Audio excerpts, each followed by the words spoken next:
far in it, and I kind of told you last week I didn't figure we would. We're supposed to cover chapters 11 and 12, and we basically covered the first 16 verses here in chapter 11. We did have a good discussion and study, though, on something hanging down off the head of the men and women there in the church at Corinth, and I just gave you what I thought kind of fits the context and the wording of the end of the discussion itself. Hope you went home and at least considered it and studied it out a little bit more. But tonight we're going to start in verse 17 of 1 Corinthians chapter 11. If you want to go over there, it's going to be question number 5 on your handout. Only made it through 4 last week, so we got, I guess, 12 more to go over this week. But when you read the rest of 1 Corinthians 11, beginning there in verse 17, what's the major discussion that's going on here, and what's the problem that Paul's addressing and that's affecting the church here at Corinth?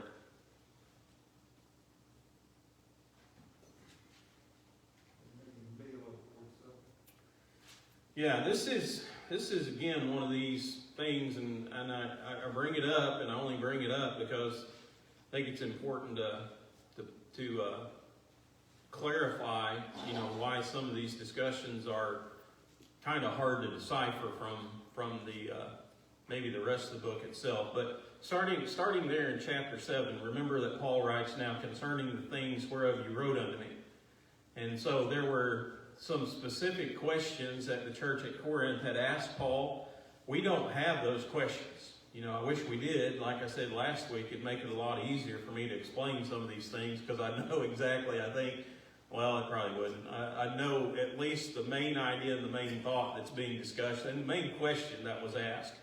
But this one revolves around the idea of eating. It almost seems like, a couple different things are going on here, and maybe Paul's addressing 2 different things in kind of one setting, or maybe he's pointing out that this idea of eating had spilled over into the Lord's Supper itself. And when the church at Corinth was eating the Lord's Supper, they were kind of just eating it like they would a common meal. But there are some things I think that are important to kind of point out here.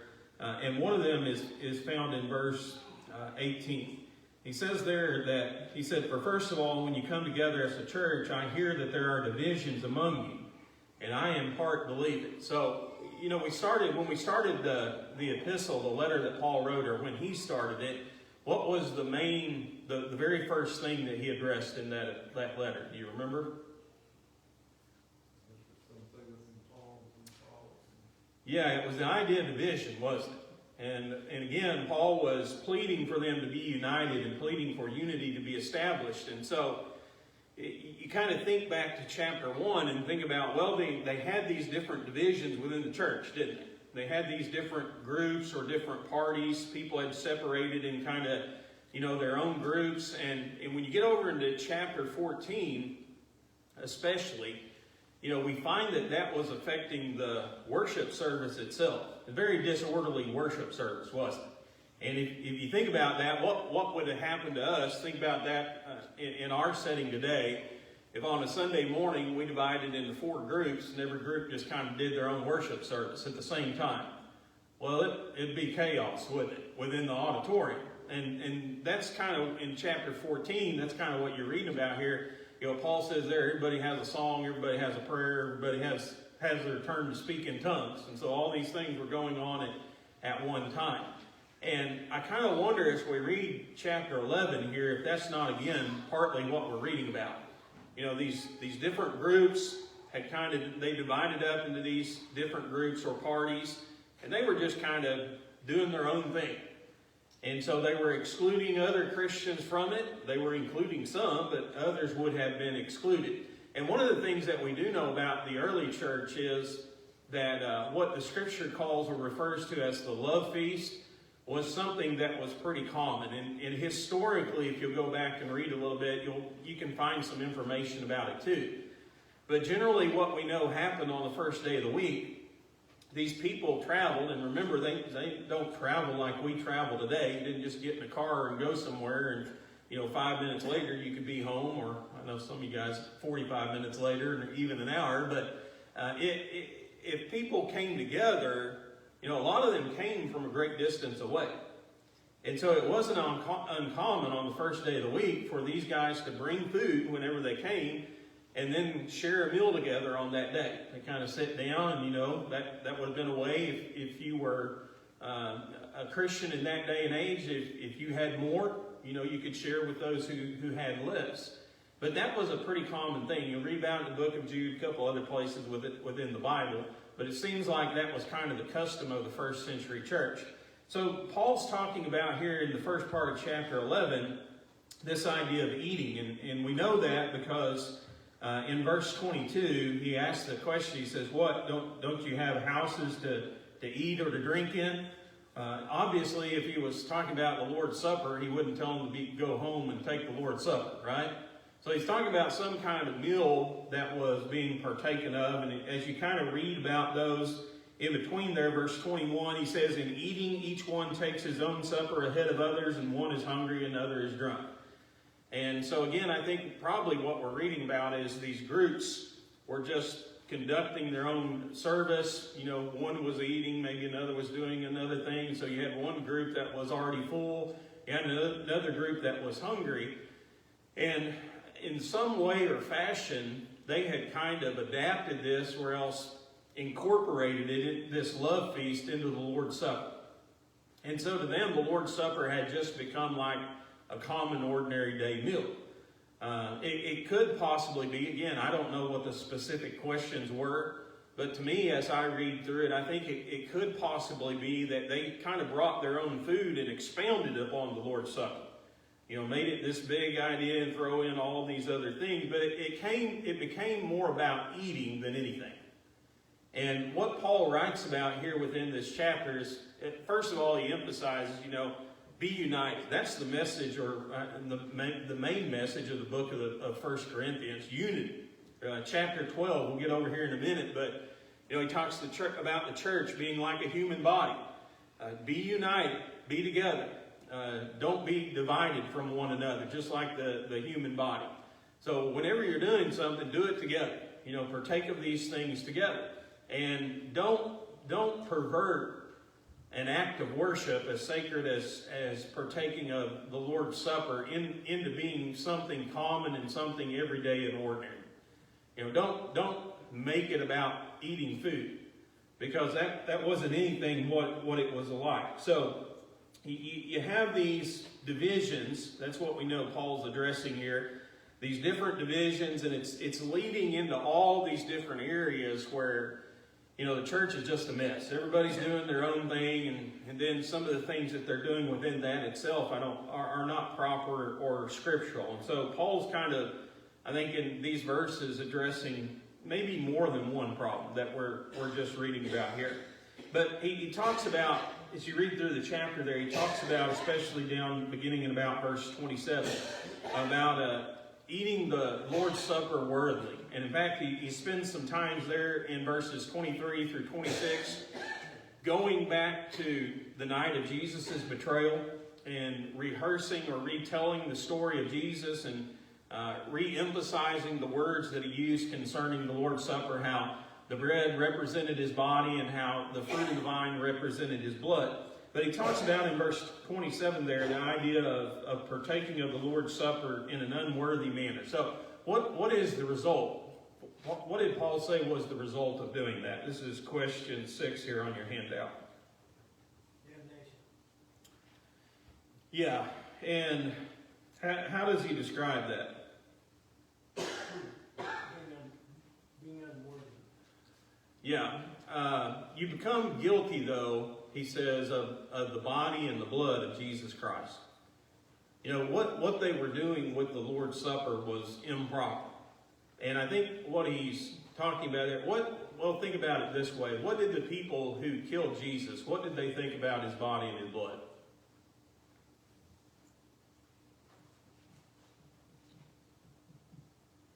They didn't really have, that wasn't on their mind. They wasn't worried about his pain. Yeah, they didn't view the body of Jesus being sacred, did they? they didn't view his blood as being precious.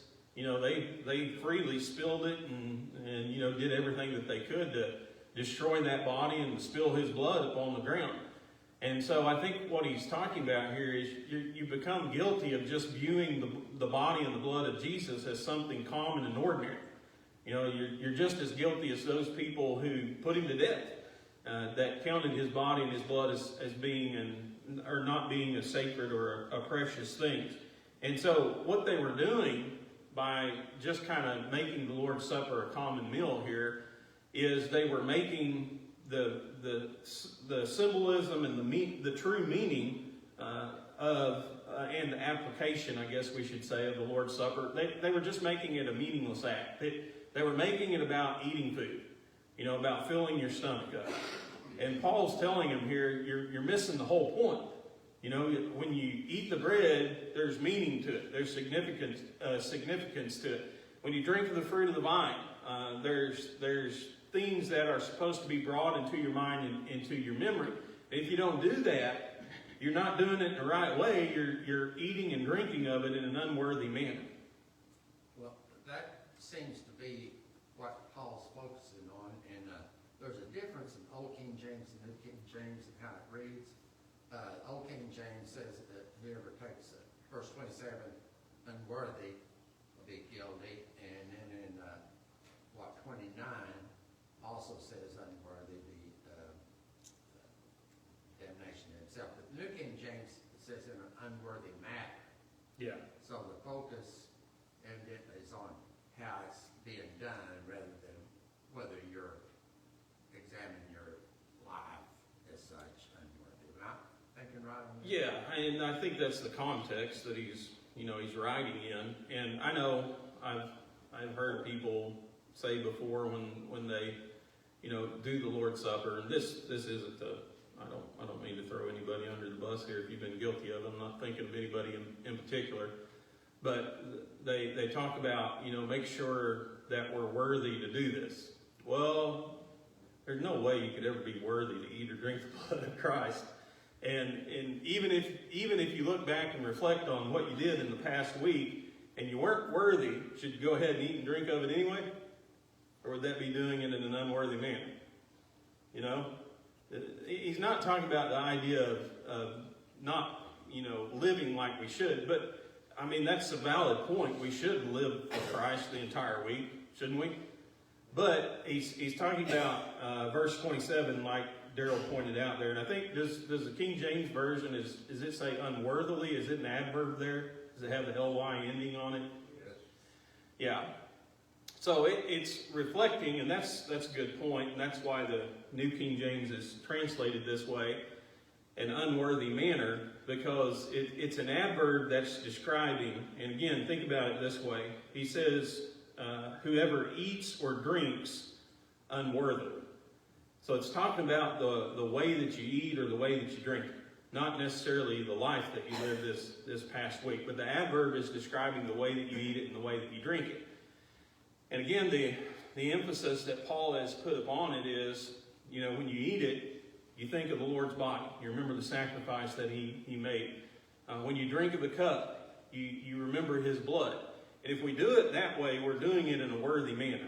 We're doing it the way that God intended and commanded and established. But obviously here the church at Corinth wasn't doing that. But it is, verse 28, he does talk about this. We have to examine ourselves, don't we?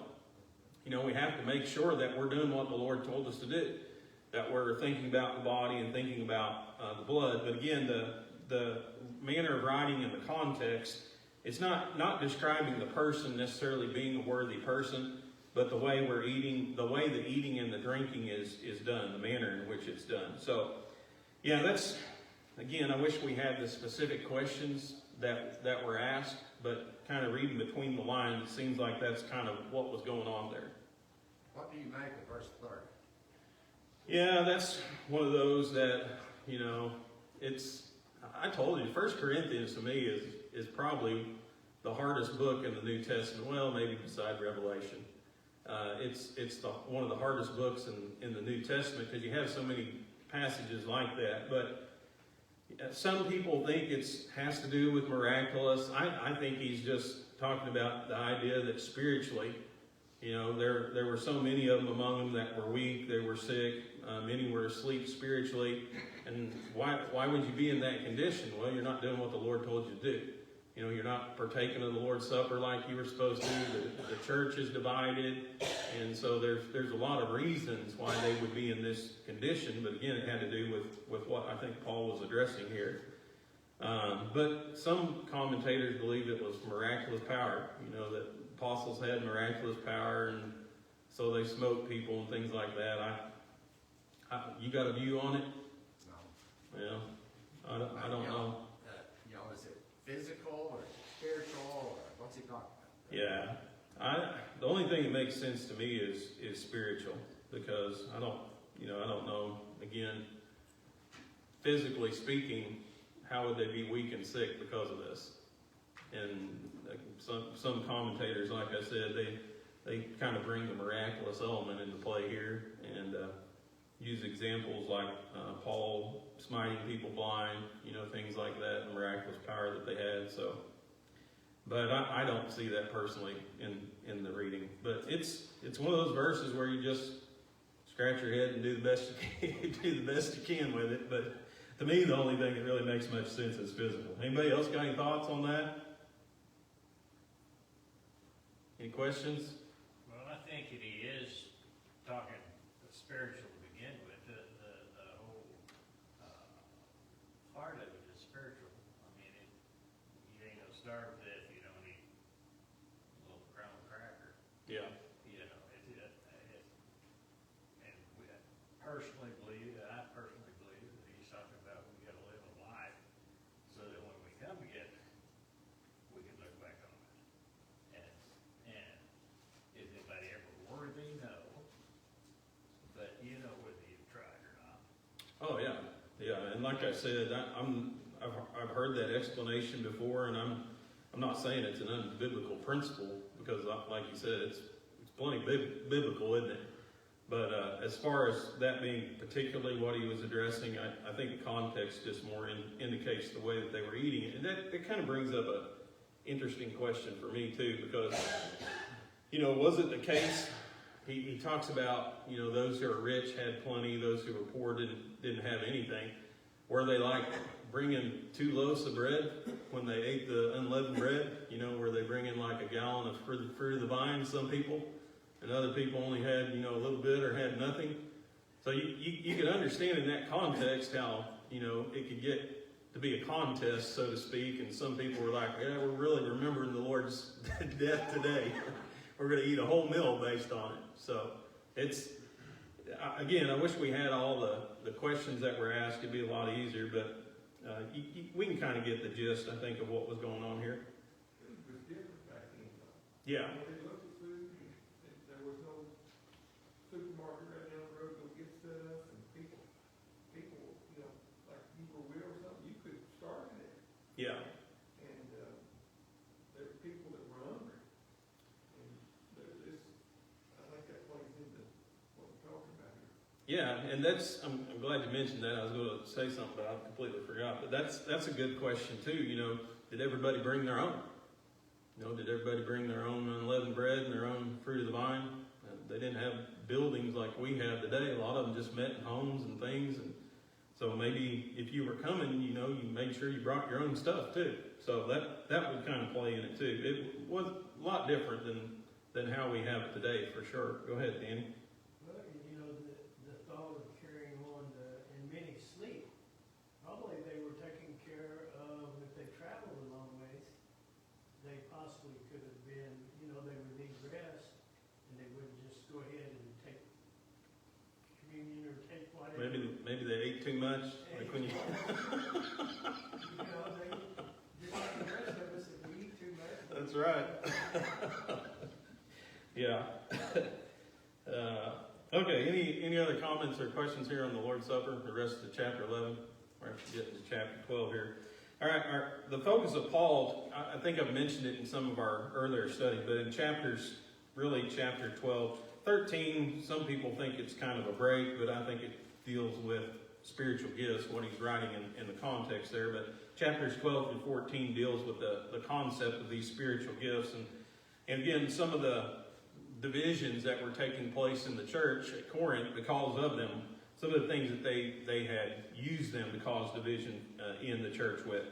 So question number 8 here is this: what common element exists?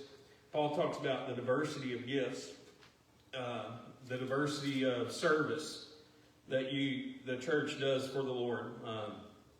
All these different jobs and all these different roles and all these different gifts and talents. But what common element exists in all those differences?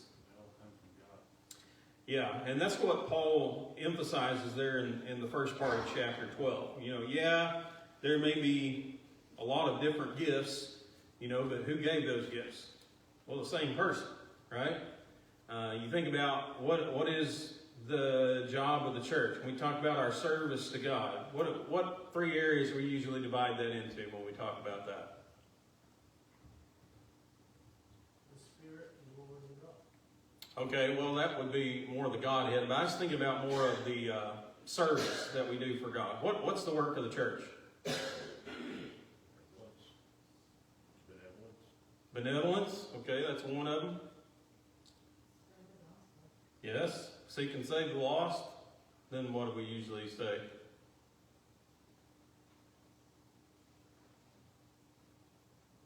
What? How about keeping the saved saved? Edification. So we kind of, that's not a, well, I guess it is kind of a technical division in Ephesians 4, but that's kind of the way that we divide the work of the church up. So it doesn't really matter what area you're working in, right? Whether you're working in the area of benevolence, or whether you're working with saving the lost, or whether you're working with edifying the saved. Who assigned that work? Same person, right? So you have these diversities of service or ministering, as it calls it here, but you have the same God who's assigned these different areas of service. And then, no matter what work you're doing, who's working with us? God, same person, right? It's working with everybody. And so Paul's emphasizing this point. We're talking about the same person. Whether we're talking about, doesn't matter what spiritual gift you're talking about the same person gave it to you. Doesn't matter what area of work you're talking about within the church. God is the one who assigned it. Doesn't matter what you're doing. God is working with everybody as long as we're doing what He commanded us to do. And so He's portraying this idea of unity behind these kind of diverse landscapes that exist within the church itself. So question number 9 is this: for whose good was the manifestation of the Spirit given?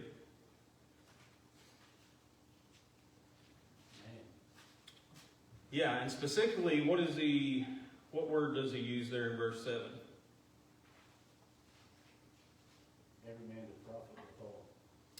Yeah, it's the manifestation of the Spirit. And of course, he's talking about in the context there, he's talking about the miraculous spiritual gifts of the first century church. But why did God give miraculous gifts within the first century church? Confirm the word. Okay, to confirm the word. What else would you say? Verse 7 says it's for the profit of all, for everybody. Yeah, it's for the use, it's for the benefit of the whole church, isn't it? So you have this principle. God didn't just, He didn't just pick somebody within the church and give him this gift and say, now, this is for you and you alone. You take this and you use it and you benefit from it, and don't worry about everybody else. They have to figure it out on their own. God gave those gifts to help the entire church. And so it doesn't really matter what gift it was, right? All of them were designed to benefit and to profit all. And so we have to understand as Christians, the talents and the abilities, the application for us today, the talents and the abilities that God gives to us. Why did He give them to us? To help the church, right? To profit everybody.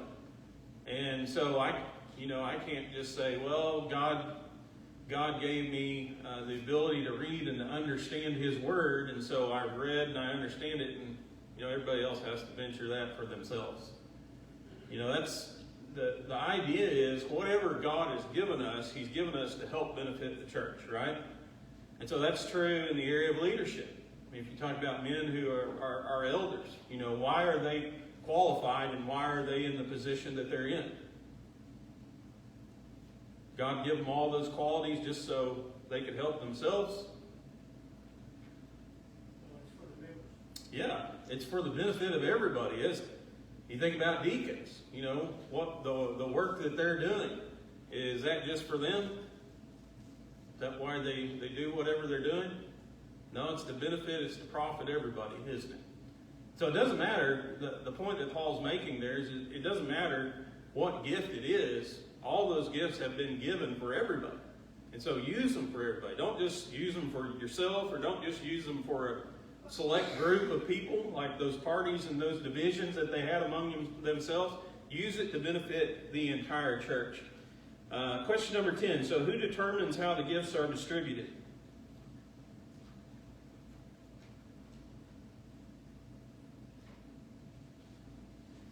How did they determine who got what? God determined. Yeah. We know the apostles laid their hands on men, don't we? We know that they prayed for them. But I think what we learn from this verse is we don't know what gift they were going to get until they got it. And so the Spirit of God determined, you know, who got what gift.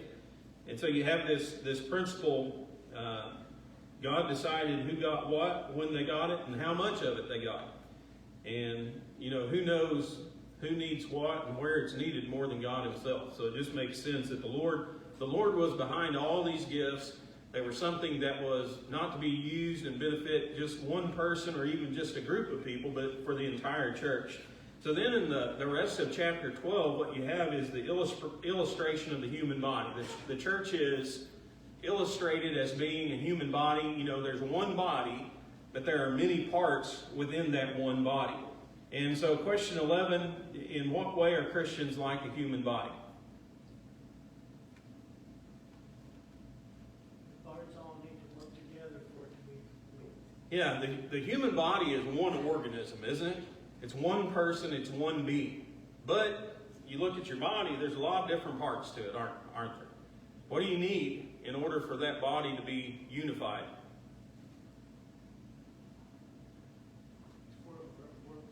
Yeah.